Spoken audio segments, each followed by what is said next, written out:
From today onwards, we are going to start our next topic in language, that is models. So what are models?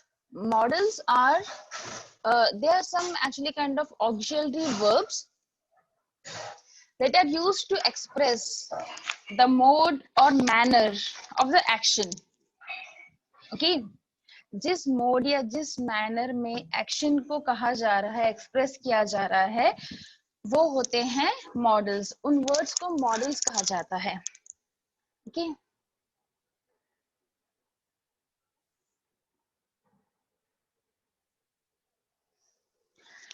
so they are auxiliary verbs that provide an additional and specific meaning to the main verb of the sentence. जो भी sentence हमारा है उसका जो main verb है, इसके बारे में हम ऑलरेडी पढ़ चुके हैं about main verbs.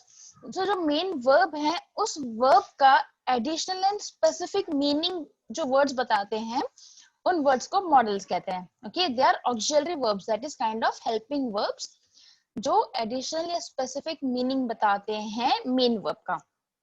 Next, modals are sometimes referred as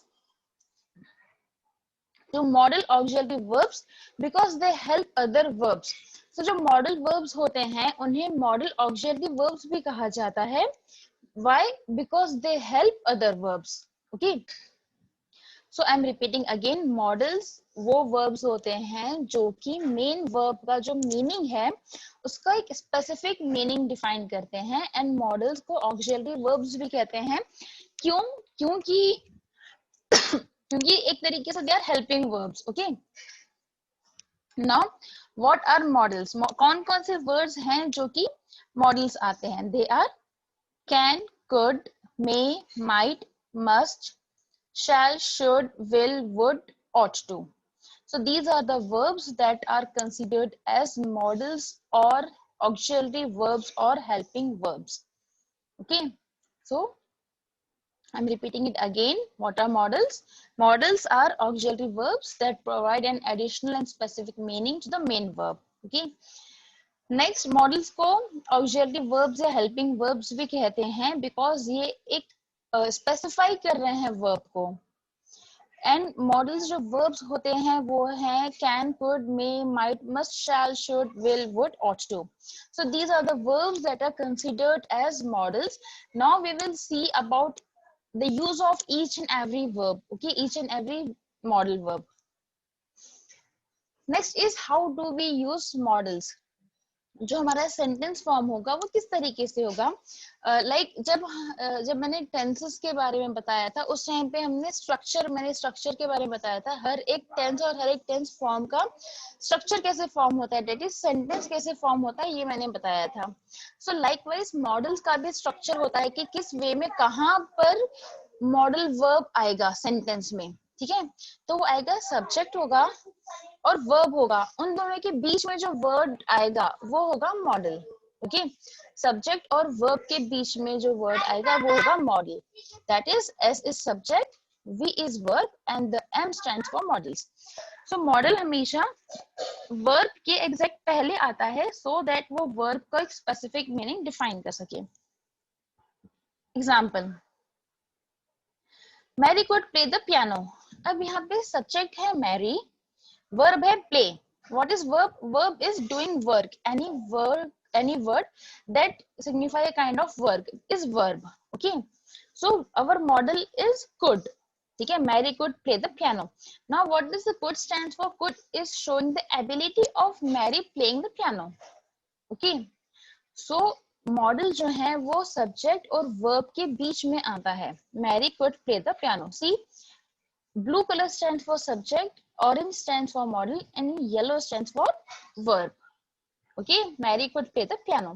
So इस तरीके से मॉडल सब्जेक्ट और वर्ब के बीच में आएगा जो कि एक स्पेसिफिक मीनिंग डिफाइन कर रहा है वर्ब को. Now they do not accept conjunction, they do not need other auxiliary verbs. So जहां पर अगर मॉडल हम यूज कर रहे हैं किसी भी सेंटेंस में तो मॉडल के साथ साथ दूसरे ऑक्सिलरी वर्ब्स का यूसेज नहीं होता है.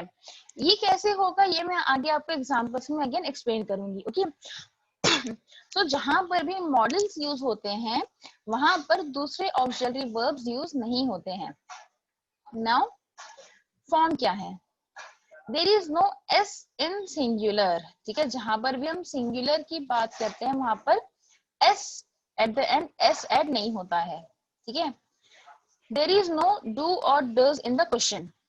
जहां पर हम कोई क्वेश्चन पुट अप करते हैं वहां पर डू या डज यूज नहीं होता है. जहां पर हम मॉडल यूज कर रहे हैं, ये जो फॉर्म अभी मैं आपको एक्सप्लेन कर रही हूँ ये फॉर्म है मॉडल्स के फॉर्म. ठीक है, सो किन सेंटेंसेस में क्या चीज आएगी और क्या चीज नहीं आएगी. फर्स्ट थिंग, सिंगुलर में एस नहीं आएगा. सेकेंड थिंग, जहां क्वेश्चन हम पुट अप करते हैं वहां पे डू या डज नहीं आएगा. ठीक है, there is no don't and does not in the negative. जहां पे नेगेटिव सेंटेंसेस होते हैं वहां पे डोंट या डज नॉट भी नहीं आएगा. ओके, ये वो सारे वर्ड्स है जो हम जनरली हमारे नॉर्मली एवरीडे कन्वर्सेशन में हम यूज करते हैं, एवरीडे हम हमारी राइटिंग में यूज करते हैं. लेकिन this is the mistake most of the children या most of the student do.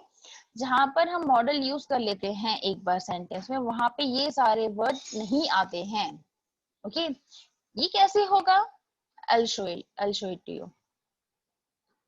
Example is he can sky. Now he can sky और he can skis. तो यहाँ पे s नहीं आएगा. ठीक है, sky is sky diving. Sky diving is an adventurous activity. Okay. So अगर यहाँ पे subject है verb है इसके बीच में आ रहा है मॉडल, तो he can sky. अब ये आ गया है तो यहाँ पे s ना can में आएगा ना sky में आएगा. Okay, next, would you like to come with me. अब यहाँ पे हमारा मॉडल है वुड. रिमेंबर, जहां पर भी ऑरेंज कलर में आपका वर्ड आ रहा है that is a model. Okay, now मैं next example here is would you like to come with me. अब हम यहाँ पे वुड वर्ड प्लेस कर दिए हैं और क्वेश्चन मार्क है तो हमें डू या डज यहाँ पे यूज नहीं करना है. Do you would like to come with me, it's a wrong sentence.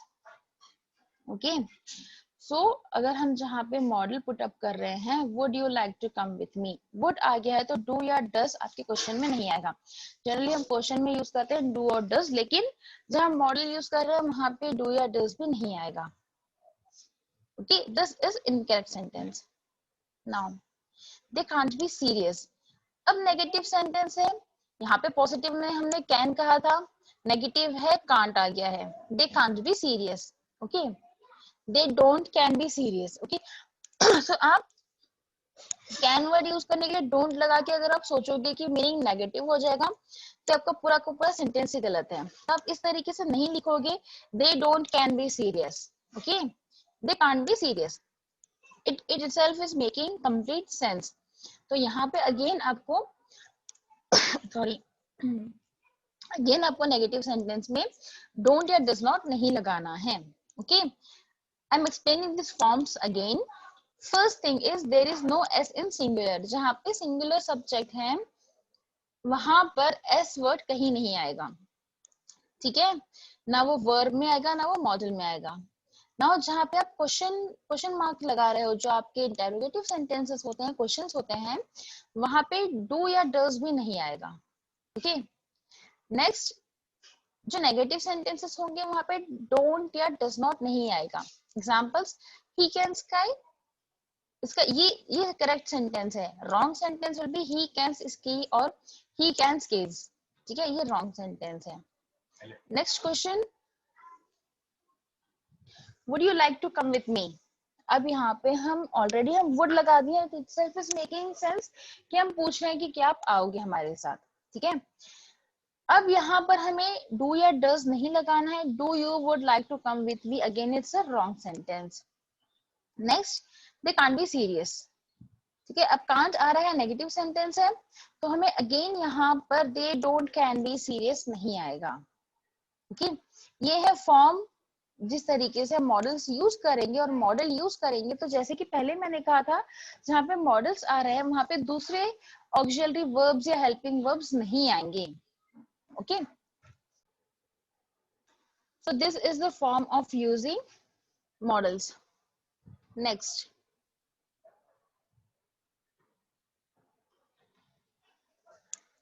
now model verbs do not have infinitives और आईएनजी फॉर्म।